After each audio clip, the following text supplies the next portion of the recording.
Transitioning here over to our Kraken here, who, had been in a little bit of a rut. They lost that last game of the last week that we had been giving you updates.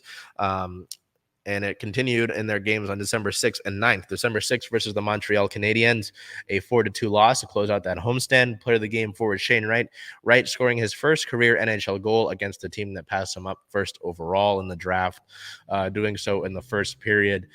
Really nice to see Shane do that. And then we'll get to the news about it. But it was a nice week, effectively, for Shane, scoring that first NHL goal. On December 9th at the Washington Capitals, a 4-1 loss. Player of the game defenseman Adam Larson. Larson scoring the only goal of the game for the Kraken, recording 1 point, a 1+-, 3 shots on goal, 6 hits, and 2 blocks. So Seattle, in a 3-game losing streak, kind of unfortunate, frustrating. Defensive lapses remained apparent, and sort of unsure when that'll change. That losing streak started in a 5-1 loss against the Florida Panthers. The teams would rematch on December 11th in Florida's house, and Seattle would win that game 5-2. Player of the game forward Andrei Burakovsky, 1 goal, 1 assist, 2 points, a 1+-, 2 shots, and 2 blocks. Now, before we get to general discussion on these 3 losses, I'll go over player of the week for me. I selected Philip Grubauer. Now, I know Philip's been the topic of discussion for a lot of fans, whether they know about the actual game of hockey or they're box score watchers, or they just like to just pick on the goalie because it's an easy scapegoat. Well, I'm not here for that sort of thing. Grubauer, over the past week, you'll see the stats here: a .890 save percentage, recording 57 games, 57 saves over the past 2 games he's played. The Florida game was tough due to poor play all around, and the Panthers power play going 3 for 4. Seattle gave up a bunch of stupid penalties in that game and just did not play well at all in the loss to Florida that began their 3-game losing streak. But you look at the game against Washington, the 4-1 loss against Washington there. Grubauer actually had a 2.2 goals saved above expected versus the Capitals against his former team. And just if you've actually been watching these games like we have, Grubauer has been exceptional. He's been great and has been keeping his team in games. But, the casual fans, the box score watchers, those who don't actually watch the game of hockey that's taking place in front of them on their screens, in the arena, or maybe you're listening on the radio with our guys Everett Fitzhugh and Dave Tomlinson, don't know what they're talking about. If I had the opportunity, if I had the technology to sit here and we'd go on ESPN and I blow up the play and I circle where the turnover happens, in the own D zone, or where both defensemen come down and leave the goalie exposed, I'd sit here and do that with a lot of his goals, just to expose how poor that narrative is against Grubauer. But just seeing the play, including this Florida game, the past few games for this, I wouldn't include the Montreal game. Martin Jones had a few those goals he should have saved. But just knowing that you've got this talent in goal, and, Steve Briere, the goaltender coach, has done a solid job. Just the defensive mistakes have been poor. And I've been talking to someone made a great point about yesterday's game, was that was an all-around win against Florida, 5-2. Yes, that second goal that Florida got came in the late stages, but Seattle played a really solid game defensively. And that first goal, actually, I just gave the example. The puck was behind the net, and both Kraken defenders came behind the net. That can't happen. You can't have both of your defensemen do that. And it left a Panther skater wide open net front to beat Martin Jones. It was a solid game all around. Seattle looked much better than they had in their last few games.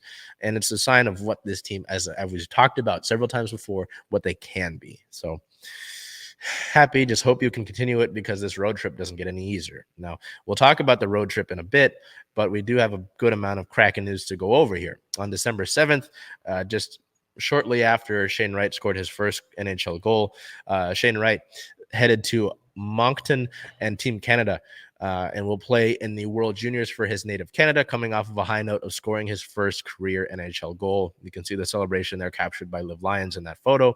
Assuming that Team Canada plays for a medal, Wright's potential return game with the Kraken would be on January 7th at the Ottawa Senators. So hoping that, Shane's able to do well there with Team Canada. He goes over a successful conditional loan with AHL Coachella Valley, scores his first NHL goal with the Kraken upon his return, and then heads to World Juniors with Team Canada. So it's a solid time right now for Shane Wright, I'd say. In less positive news, on December 10th, defenseman Jamie Alexiak was suspended 3 games for an illegal check to the head on Washington's Alexander Alexiev in that tough loss to the Capitals. Now, when I talk about that Capitals game and how frustrating that was, this was it. Alexiak just a lot of people have mentioned his height. He's a 6'7" guy. I understand it, but it was a poor check. Obviously hit Alexiev in the head. That's unfortunate. But Alexiak has just been a guy that has made a lot of defensive mistakes this year and even last year. I know he's a favorite. There's the Big Rig comment, the nickname, and all that sort of thing. I like his ability to bring the puck up the ice. But at the end of the day, he makes a lot of defensive mistakes, and that hurts this team. It's just been a frustrating sort of occurrence, and that sort of thing has got to change. His play has got to change. He's got to be better, just generally. So, December 11th, it was announced that. Oops, there we go. Samantha Holloway has joined her billionaire father, David Bonderman, as an equal co-owner of the Seattle Kraken. Holloway has founded 2 tech companies and was named chairperson of the Kraken's executive committee back in March. Holloway becomes the NHL's 3rd principal female team owner, and we'll have some more info on that for you next week when we get into more of a deep dive on that, but we do have a good amount of Kraken news to get through. But congratulations to Holloway on that honor. The 3rd principal female team owner is a big deal in and of its own. On the 12th, the team recalled defenseman Gustav Olofsson from the Coachella Valley. Oops, wrong one. There it is. Coachella Valley Firebirds in 15 games with Coachella Valley. He has 5 assists and leads all defensemen in shots on goal per game at 2.13. Has played 1 game with the Kraken this year, as you can see in the reverse retros against the Winnipeg Jets, an overtime loss there. So that sort of move comes after, obviously there's the Alexiak suspension, so that's why Kel Fleury played in last night's game. But also in last night's game, Ryan Lomberg of Florida got hit a little bit by Justin Schultz in a play, and as retaliation, Lomberg boarded Justin Schultz and kind of messed him up. He left the game, went straight to the tunnel after that, caused a fight. And so the move to bring up Gustav Olofsson is the reason. The move to bring up Gustav Olofsson is a corresponding move to Schultz's injury. I'm sure we don't have an official word on. Let me see. I don't believe so. No, we don't have an official word on the Schultz injury, but I can imagine if Olofsson was already brought up, it's not a good move.